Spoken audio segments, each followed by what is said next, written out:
حضرت علی رضی اللہ تعالیٰ عنہ نے گستاخ رسول صلی اللہ علیہ وآلہ وسلم کی زبان کاٹ دی۔ رسول خدا کے مدنی دور میں جب وہ مدینہ ہجرت کر چکے تھے، تب کسی گستاخ شاعر نے نبی کریم صلی اللہ علیہ وآلہ وسلم کی شان کے خلاف گستاخانہ اشعار لکھے۔ اصحابہ نے اس گستاخ شاعر کو پکڑ کر بوری میں بند کر کے حضور صلی اللہ علیہ وآلہ وسلم کے سامنے پھینک دیا۔ سرکار دو عالم نے حکم دیا، اس کی زبان کاٹ دو۔ تاریخ لرز گئی۔ مکہ میں جو پتھر مارنے والوں کو معاف کرتا تھا، کوڑا کرکٹ پھینکنے والی کو تیمارداری کرتا تھا، اسے مدینے میں آ کے آخر ہو کیا گیا ہے؟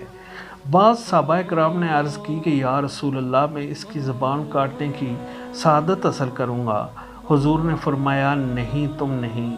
تب رسول خدا صلی اللہ علیہ وآلہ وسلم نے حضرت علی رضی اللہ تعالیٰ عنہ کو حکم دیا، اس کی زبان کاٹ دو۔ مولا علی بوری اٹھا کر شہر سے باہر نکلے اور حضرت کمبر کو حکم دیا، جا میرا اونٹ لے کر آ۔ اونٹ آیا۔ مولا نے اونٹ کے پیروں سے رسی کھول دی اور شاعر کو بھی کھولا اور 2000 درم اس کے ہاتھ میں دیے اور اس کو اونٹ پہ بٹھایا۔ پھر فرمایا، تم بھاگ جاؤ، ان کو میں دیکھ لوں گا۔ اب جو لوگ تماشا دیکھنے آئے تھے حیران رہ گئے کہ یا اللہ، حضرت علی رضی اللہ تعالیٰ عنہ نے تو رسول اللہ صلی اللہ علیہ وآلہ وسلم کی نافرمانی کی ہے۔ رسول خدا کے پاس شکایت لے کر پہنچ گئے، یا رسول اللہ، آپ صلی اللہ علیہ وآلہ وسلم نے کہا تھا زبان کاٹ دو۔ علی نے اس گستاخ شاعر کو 2000 درہم دیے اور آزاد کر دیا ہے۔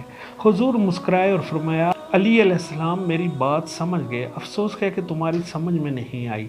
وہ لوگ پریشان ہو کر یہ کہتے چل دیے کہ یہی تو کہا تھا کہ زبان کاٹ دو، علی نے تو کاٹی ہی نہیں۔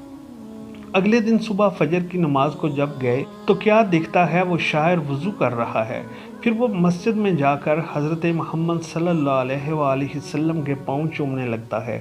جیب سے ایک پرچہ نکال کر کہتا ہے، حضور آپ کی شان میں نعت لکھ کر لایا ہوں۔ اور یوں ہوا کہ حضرت علی رضی اللہ تعالیٰ عنہ نے گستاخ رسول کی گستاخ زبان کو کاٹ کر اس مدت رسالت والی زبان میں تبدیل کر دیا۔